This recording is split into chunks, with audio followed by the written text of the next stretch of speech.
I guess there's not a single day where we're only talking to the families. It's always obviously the families and their interaction with other agencies and us kind of being that voice in between the two agencies and facilitating that relationship basically. I guess these are relationships that everyone has. Everyone in England would be talking to somebody from the NHS or someone from wherever at schooling. But obviously the Syrian families need us to be in between to make those connections. My magic moment is being in the airport, welcoming a new family to come to the UK.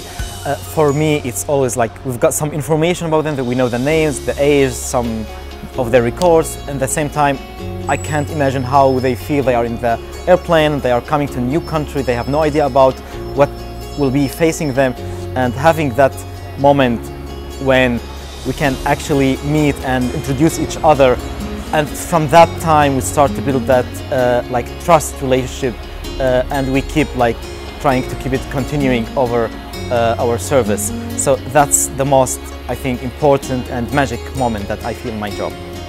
I have a soft spot for education, so personally it's always about either English studying English, or kids being happy at school, or going into, so I go into parents' evenings often, see how the kids are doing, what they can be improving on, and also just kind of making sure there's extra support for them. I think the community groups has been instrumental in their resettlement, because apart from us who are able to support the families in very limited time, very limited resources, but then they've got the community groups who can interact with them more, they can give them more space to talk about their experiences, and at the same time providing them with an extra support in terms of the language or education.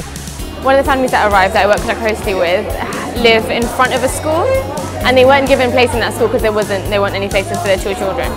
So they'd been travelling over an hour and a half a day to get to schools. That obviously affected and kind of almost ruined their entire day, because it meant running to school, then running to college, running to get stuff for home, supermarket stuff, and then not having any time to actually live or even just take in the environment. Whereas talking to admissions and getting their school transferred means that now they're in the school in front of them, and the families are so a lot more comfortable. They have that time to be able to even just socialise a little bit, get to know their neighbours or get to know the area, and they can enjoy college. Not everything is a burden, so I think it's been a really cute success story.